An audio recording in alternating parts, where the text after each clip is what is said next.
Welcome to the Private Practice with Soul podcast. My name is Dr. Brooklyn Storm, and I help private practice owners align their business back with their soul's calling, with their big vision and with their soul's purpose. Unlike other private practice coaches, I've traveled the world in search of spiritual resources, spiritual tools, education and information so that you can have the transformation that your soul desires and needs so that you can up-level your business. How much fun is this? I love it so much. Guys, if you're not already a member of the Private Practice Monthly Mentorship Group, please check out the show notes. I would love for you to be there. In the meantime, thank you so much for pushing play today. Let's begin. Good morning, everybody, and welcome to another episode of the Private Practice with Soul podcast. And today's going to be a super special one, I promise you that. Welcome to all of our new subscribers, and thank you to everybody who pushed play on another episode. Okay, so here's the background to today's episode just before I get started. I wanted to share with you something that was really, really transformational, and it was something that really helped me. It's part of my journey. And I was sitting here and I was thinking, this is really personal, this is really private, and I don't want everybody to know about my private stuff. And so I started to write out what I'm going to share with you as a de-identified story, kind of like a case study. But as I was writing it out, it just wasn't flowing in the direction that I wanted it or needed it to.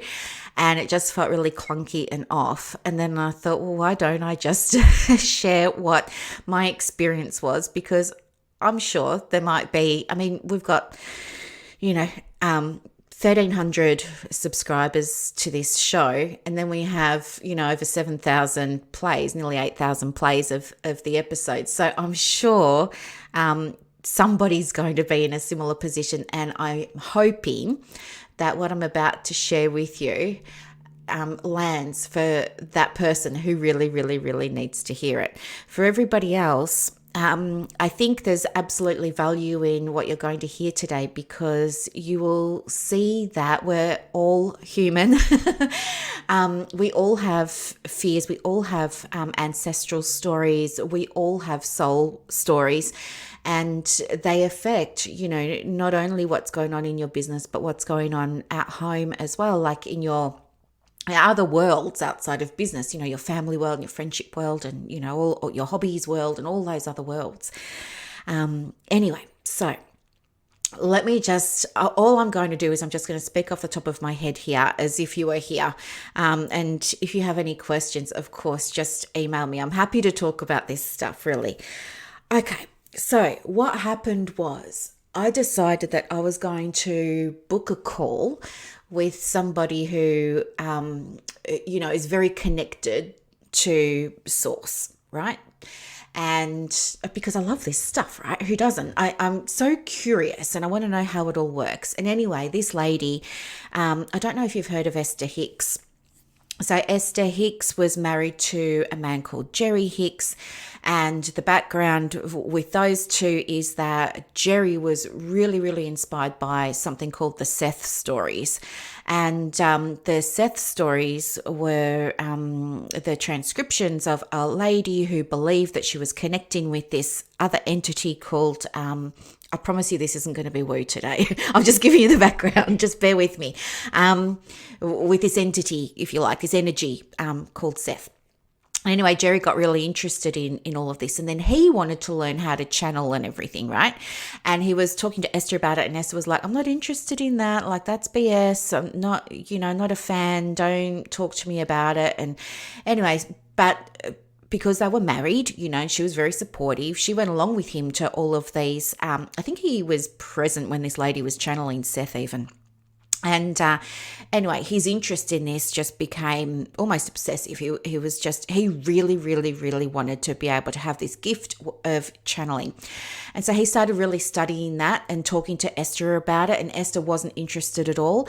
And then what happened, and I'm probably going to get this story wrong, but it was something quite random. Like she was dictating, he was dictating to her, and she was sitting down at the typewriter and she was just typing out his words as he was speaking. And then I think what happened was she just started typing all this stuff, and she didn't know where this stuff was coming from, but the stuff that she was typing was brilliant. And and then there was another time where they would meditate for like hours and hours and hours. So they would both sit in these recliners in their lounge room, and they would both meditate for hours and hours.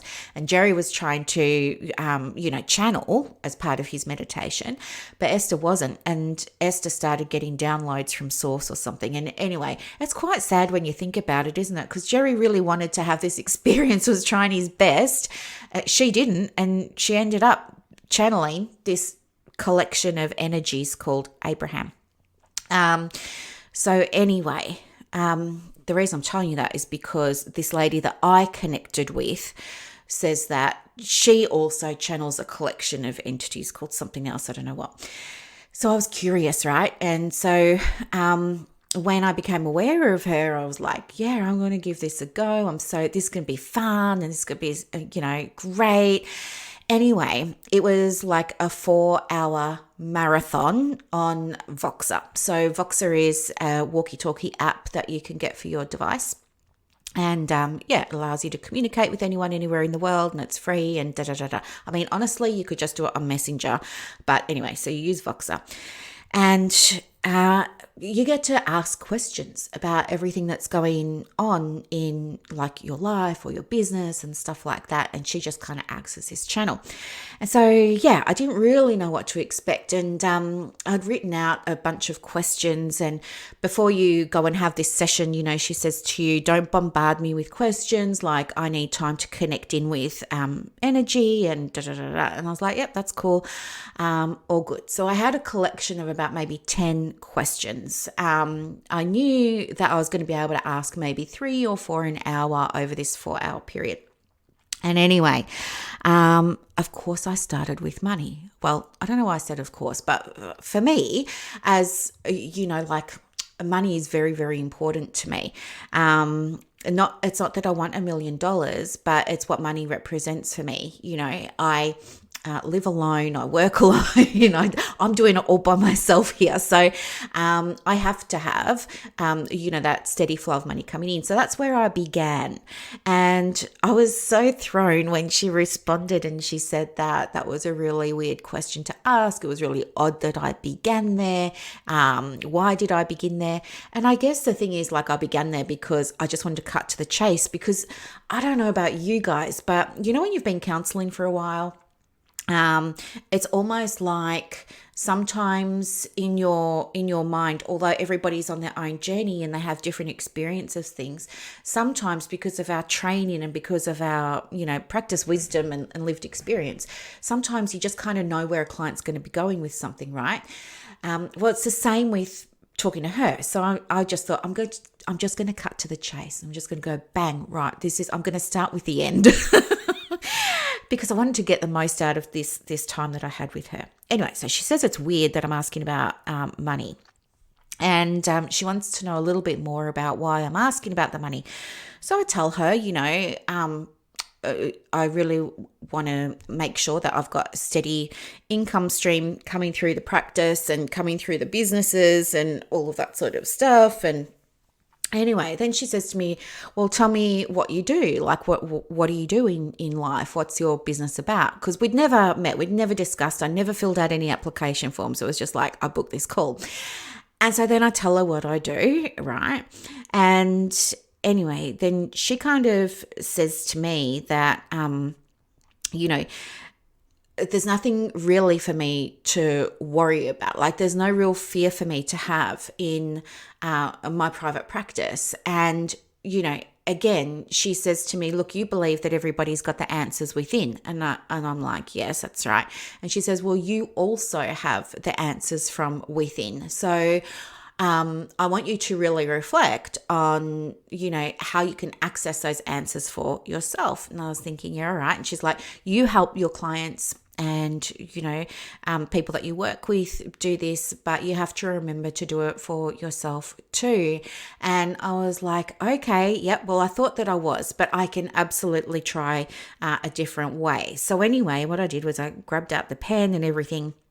And then, what came through for me was really like that sense of safety. Like I really, I guess, look, there's been some experiences in business, as many of you are already aware of, so I won't belabor the point. But when I first started talking about spirituality, it was really unpleasant in my professional community at the time, like the kickback that came from that. But at the same time, it kind of just affirmed for me that I was on the right path for me, right? So I kept doing it. And then what happened was there are a couple of other incidents that made me feel like questioning my path over the last few years. Things like, I guess, Medicare, for example, for those of you who work in the Medicare system. And I was thinking to myself, I can't do this, and I'm going to have to release Medicare. So I ended up releasing Medicare, and that was a hurdle, as many of you know. Like it's you need to feel confident that you're going to be able to call in, finances from other sectors, don't you? And so the way that I navigated that was by really anchoring back into trusting in the universe and trusting that the universe was conspiring to support me, and trusting that my success was going to be absolutely inevitable, and it has been. And so then what happened was there were some instances in, different groups and stuff like that in the online community that just weren't very pleasant, because I think some people just don't really understand what, and it's not their fault. It's probably my fault for not explaining it clearly enough. But I think there are some people that think integrating spirituality and spiritual approaches with how you choose to run your practice might not be ethical, and it's a bit too woo, and so they don't, it's just like red flags for some people, it triggers some people, etc., and then there's all this like uncomfortable stuff that happens because something within them has been sparked for whatever reason. And then things just kind of get out of control and you can't get them back on track, and it's better just to walk away. So anyway, I had all of this sort of stuff like top of mind.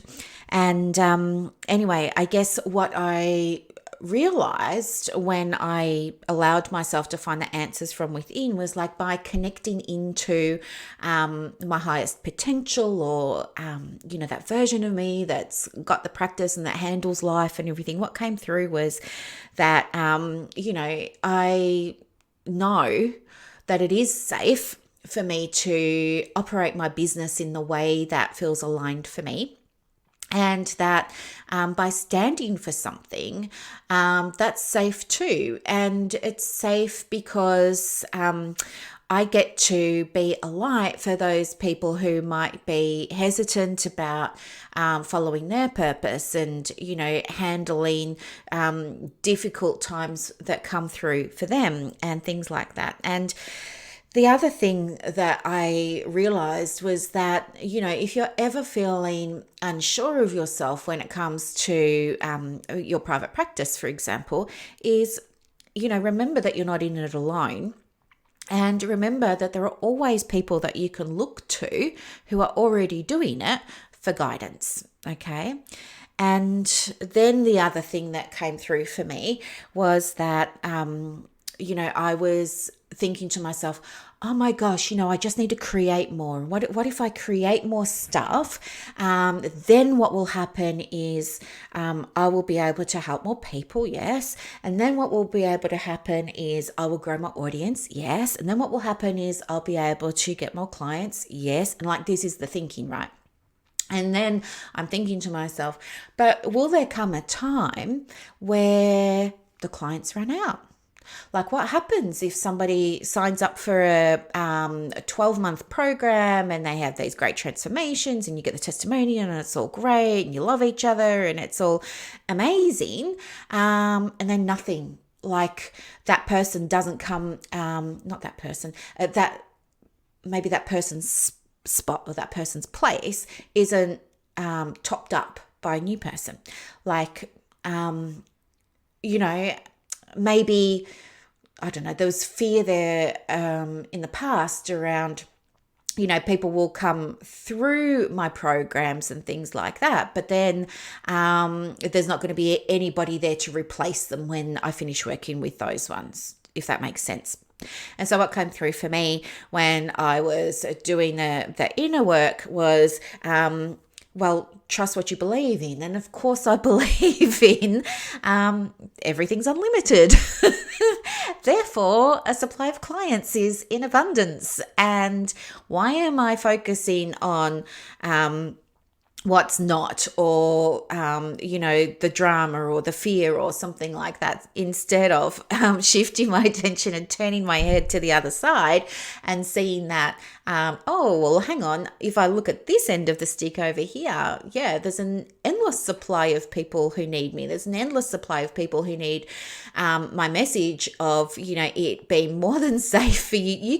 You get to choose how you want to run your business. And if you want to read an oracle card at the start of every day, that doesn't make you unethical. That just means that you're connected to your purpose. If you want to do journaling in your lunch break to get some guidance around how to handle a certain situation in your practice, that does not make you unethical. It makes you connected to your purpose, right? Anyway, so all this sort of stuff came up. And then the other thing that came up was the idea, and I haven't played with this too much yet. Even I need to pace myself when it comes to learning about spiritual things, but there is this whole concept of, your ancestral line, like what is your through line? Some people believe that, like our soul comes here for lessons. And I like to believe in that because I think it gives the challenges meaning. But anyway, so one of the things that came through for me was, well, do you know what? And it was in the cards by Rebecca Campbell, Work Your Light, and it's just never left me. She's got a card there that reads, you've been training for this for lifetimes. And now I'm starting to think, well, maybe this is true. Like maybe I've got a through line in my energy from ages ago around safety and security. And maybe these things that happen are, my soul saying, hey, Brooklyn, here's a pattern and come on, girl. Let's friggin' break this pattern. Like how many more lessons do you need to break this pattern? And so then I was saying to this lady who does a channeling, hey, maybe this is what's going on, da, da, da, da. And she's like, yes, you hit the nail on the head. And we all have these patterns. And even though you've done the work, sometimes by doing the work, you uncover more stuff. You know what I mean? Like when you start processing all that inner fear and doubt and questioning and all those things, it doesn't mean that you've finished. It just means you get to go deeper. And when you dig deeper, like an archaeologist, you dig up more stuff, right? And so you're constantly learning and constantly evolving. And so this stuff got dug up for me, right? And anyway, some of the other stuff that came through was I was kind of saying, well, you know what? I was just thinking like if I created more and more and more for all of my groups, and if I created more and more and more for my audience, like if I just made more freebies, and if I just added this into my courses, and if I just added, if I'm uploading stuff into my groups all the time and giving them more free stuff, and if I just keep doing all of this stuff, then everything's just going to work out fine. And what I realized was it's not about how much stuff you've got. What was going on was, honestly, between you and I think I was just getting ahead of myself. Really, truly getting ahead of myself. I mean, let's be honest here. I released my registration as a psychologist on the 1st of September last year. So I haven't even had 6 months to, fully give roots to this business, right? This business was going, I had the psychology practice side by side with the coaching and the consulting business, right? So I was half in each of them, if you like 2 days in one, 2 days in the other, and then my day to work on them both. But now I've got that time from psychology where I can work on the actual business now. And so I guess because I've got this extra time, if you like, to focus on my heart's desire and on my bliss, which is in serving my private practice clients. What was I going to say? I've just lost my train of thought. That I was like, wow, I've got all this time and I could just create. I'm going to create a course and I'm going to create this and I'm going to write that and I'm going to do this blog post and da-da-da-da. I was just sitting here being in my masculine energy sometimes, allowing myself to be in my feminine energy sometimes, doing the work sometimes, allowing myself to receive sometimes. And my focus has been on, we're back to that word from Wednesday's episode about serving, which, is a trigger for me. I don't like that word, but helping people. And so what I came to realize for myself was that I think I've just been getting ahead of myself because I was in a space where I thought, right, you're doing so much more work on the consulting and coaching side of things. Therefore, you should be like tripling or quadrupling your results in that business now. And that wasn't happening. I mean, as I said, keep in mind, it's not even been 6 months. And then I was like, okay, let's connect in with myself again and keep playing with this idea. And I love the idea of seasons. And I was thinking to myself, okay, how can my framework or, how can I give context of seasons to what's been going on? And what I realized was, in the first stages of any business, you're going to be, preparing the soil and planting the seeds, right? And that's all like important work, isn't it? And so think about what that might look like for you in private practice. What does those of you who are just starting, this is a time for you to be preparing the soil and putting nutrients in that and making it, really viable to accept the seeds that you're going to plant, and you're going to water those seeds. And then what's going to happen is over time, like maybe a couple of months, those seeds are going to turn into little seedlings, and then those seedlings are going to turn into maybe little shrubs or something like that. Let's say you planted Christmas trees. So after a couple of months, maybe you're going to have like these really small beginnings of a Christmas tree. And then what you're going to do is, let's say, this is the beginning phase of your new business, this beginning phase of your private practice. And you've got these little trees up, and then what are you going to do? You're going to look after them, right? And what does that mean? That means maintaining them, doesn't it? It doesn't mean going and finding ways of propagating new trees. And you've got to look after these little trees that you've got. And you do that by making sure they're getting everything that they need. You're getting the bugs off them. You're keeping the soil good. You're watering. You're weeding from around the base of the tree. You're maintaining. And so what I learned was, what came through for me was that when you're in that seasonal phase of your business and you're maintaining things, that's when you want to start looking not at creating more stuff, but you want to look at saying, well, I'm not going to create any more stuff. How can I trim and prune and weed what I've already got? Okay.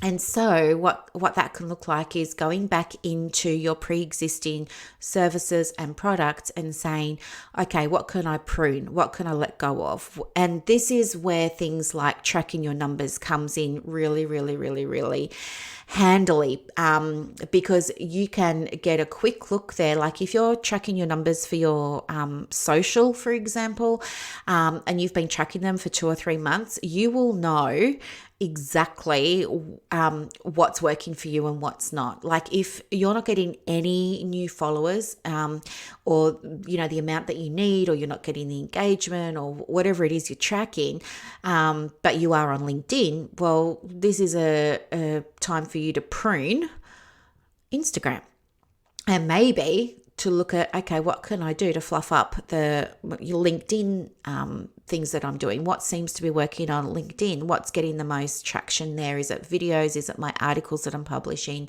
All of those sorts of things. And anyway, and so that maintenance phase is going to last for a little while. And here's the really cool thing: when you're weeding and pruning and doing all of those things, the tree continues to grow.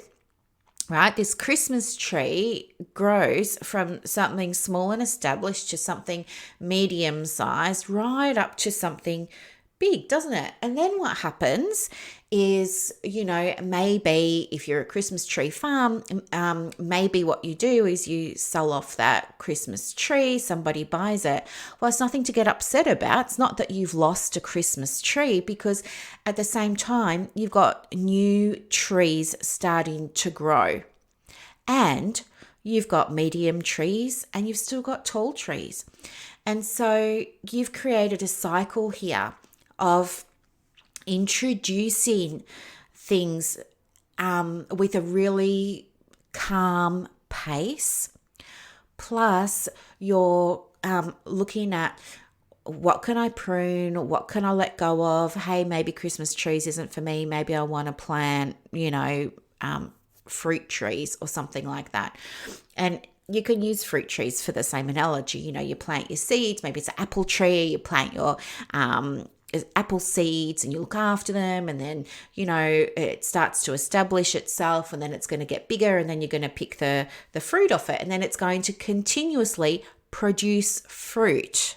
Right? Actually, apple trees is probably a better example than Christmas trees, because once that tree has been loved and nurtured and cared for and watered and pruned and trimmed, and you've removed branches and limbs that are preventing light from getting in or out and all of those sorts of things, and the tree's like fully established.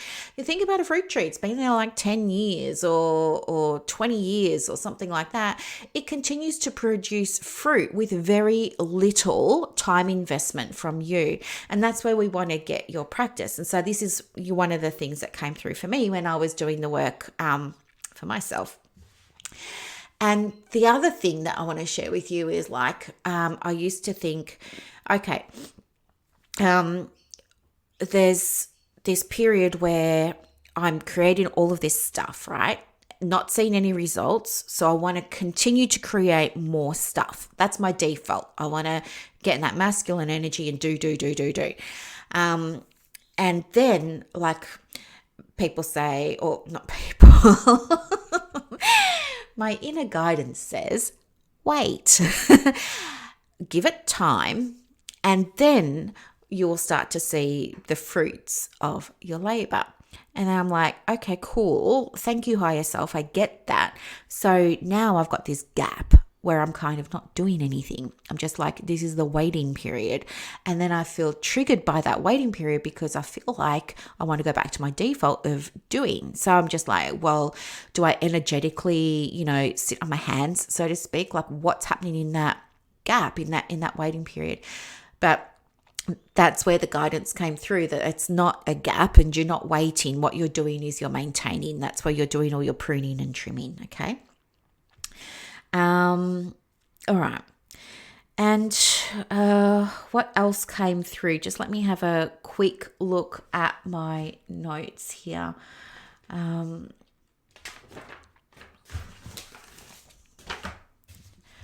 Okay. And what I started to say to you at the beginning was how your energy isn't just restricted to what you're doing in your private practice, right? Your energy doesn't have a beginning or an end. You might wear different masks at home and at work and, at netball or, shopping or wherever you are. You might wear different masks, but your energy is your energy. And if you have an underlying belief that you need safety and you need security. What you're really talking about there is trust.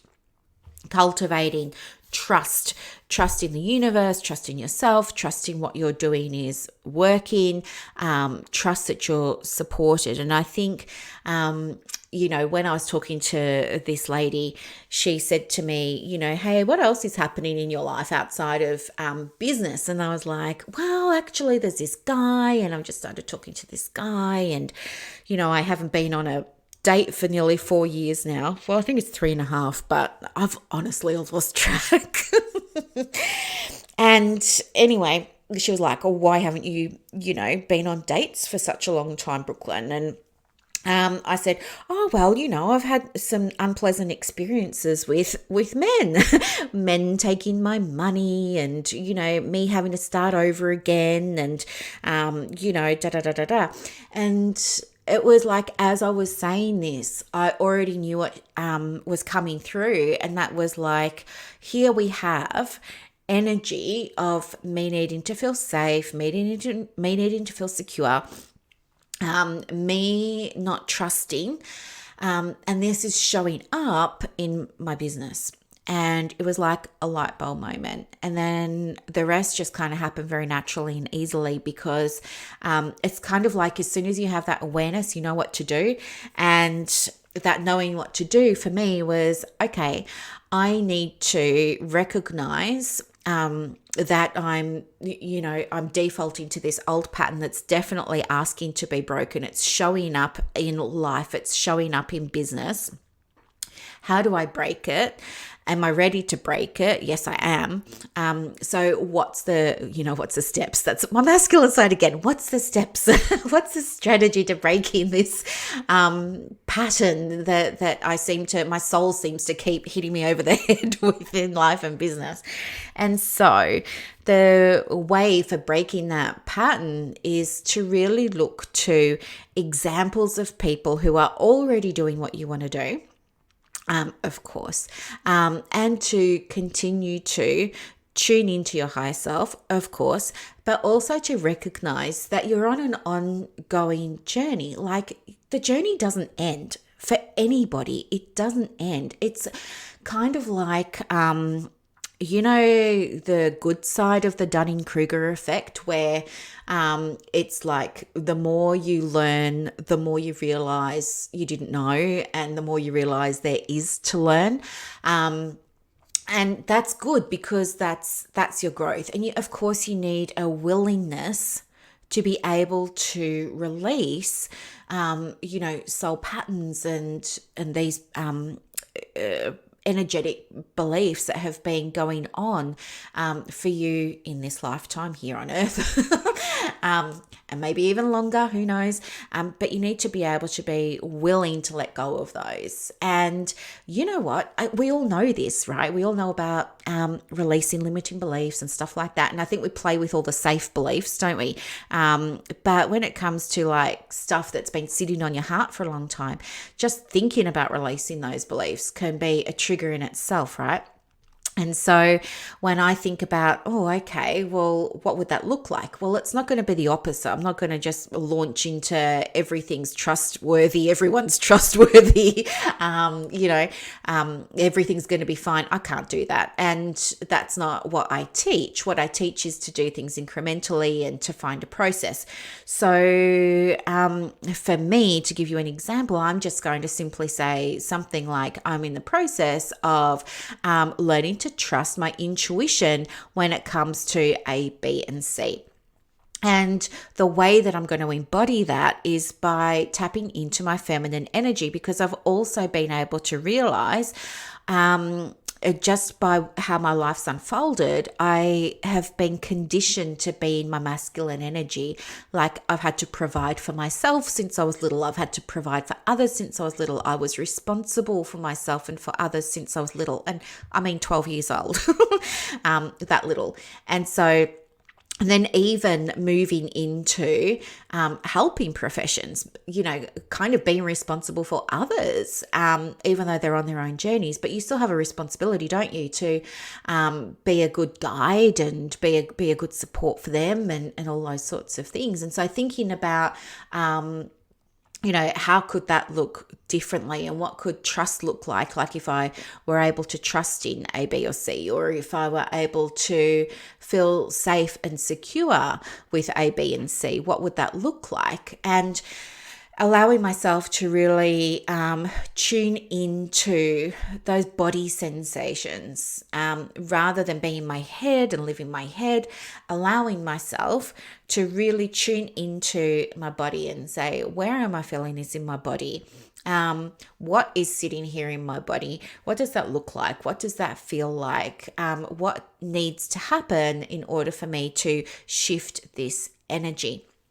And from that space, that's where transformation comes.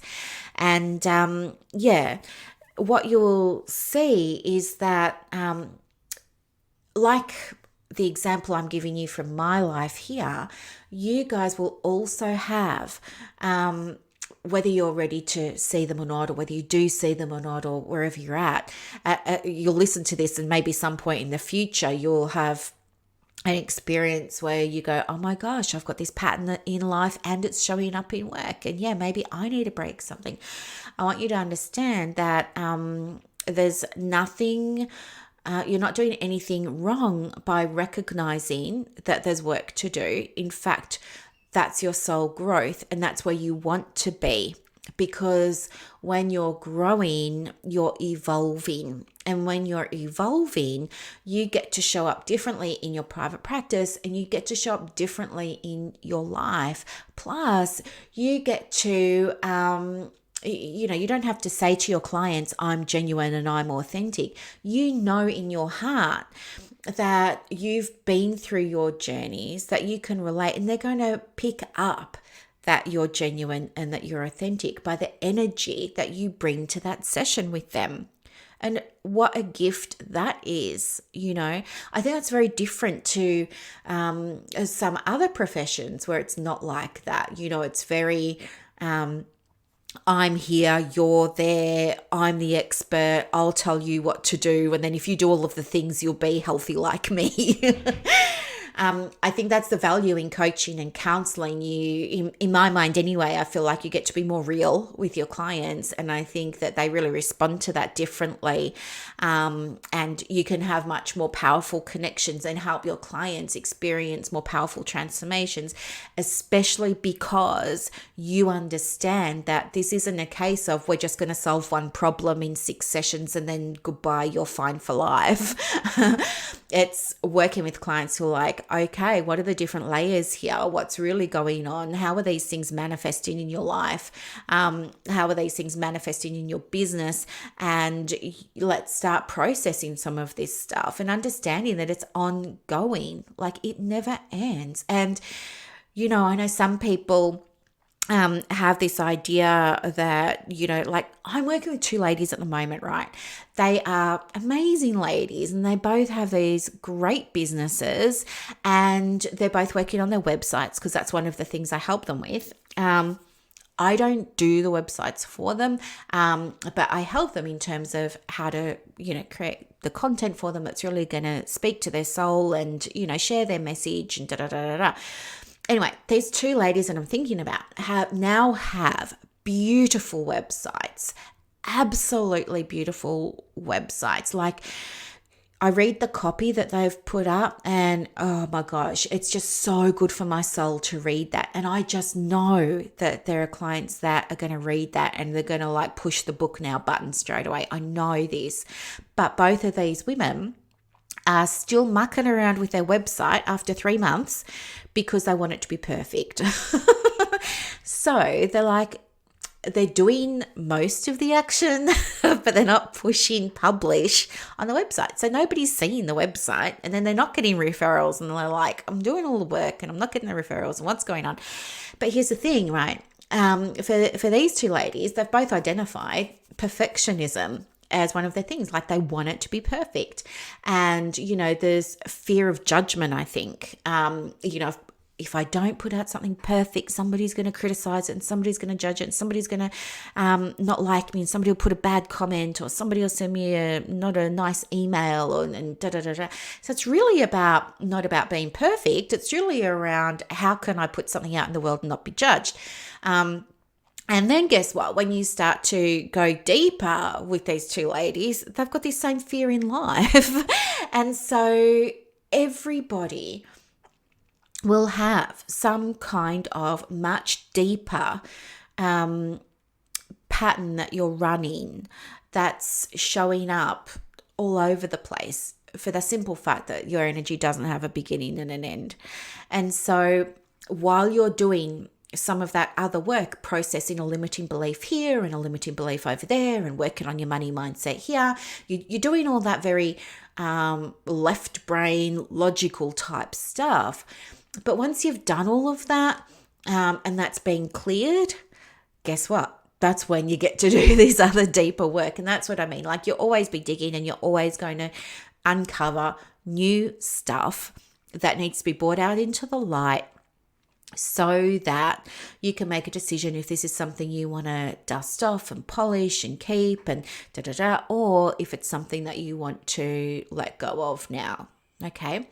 And so the message that I want you to take away today is that it's okay to have things that you're working on what feels like a very personal level, because it's highly likely that whatever you're working on at a personal level is going to impact the practice, and vice versa. Whatever you're working on energetically with the practice, however you're showing up in there, and your fears there and your concerns there are also going to be mirrored in life outside of the practice. And there's nothing wrong with that. It's more about get out of your own way and let's look at what you need to have happen in order for you to feel okay and safe to, unpack it all. So I just wanted to share that with you because I felt like, other private practice coaches don't talk about some of this, do they?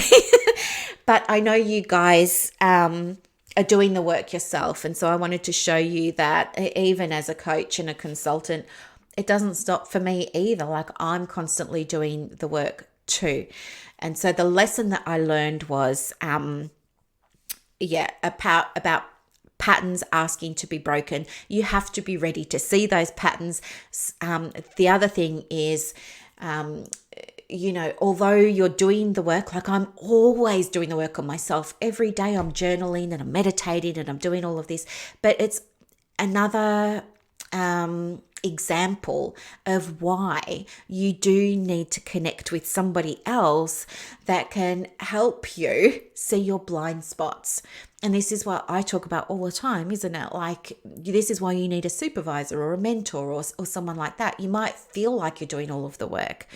And you are doing all of the work, but sometimes you need somebody on the outside to help you see what you're not, if that makes sense.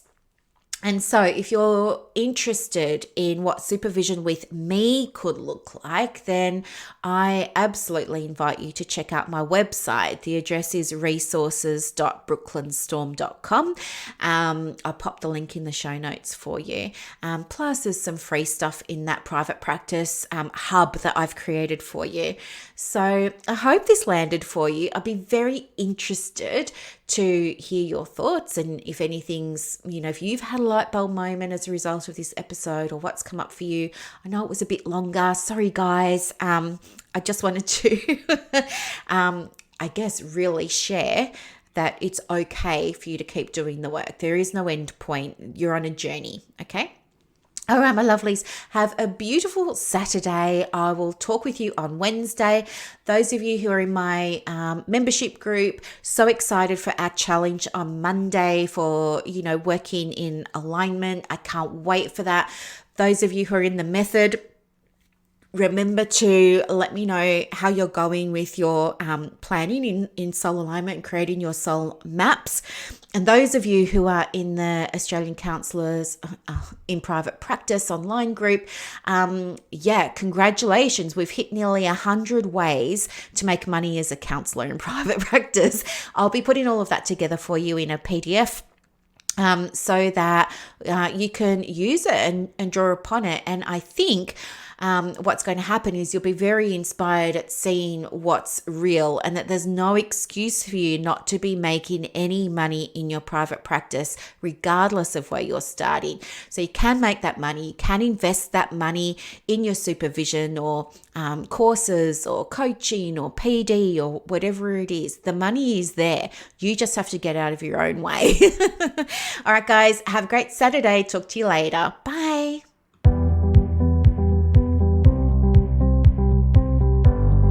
Thank you so much for listening to this episode of the Private Practice with Soul podcast today. If you're looking for clarity, if you need help with branding, your processes, and bringing everything into alignment with your soul's purpose for your private practice, head to the show notes and click the link for more information about the Private Practice Monthly Mentorship Group. You are going to love it. I can't wait to see you in there. Thanks so much for listening. Bye.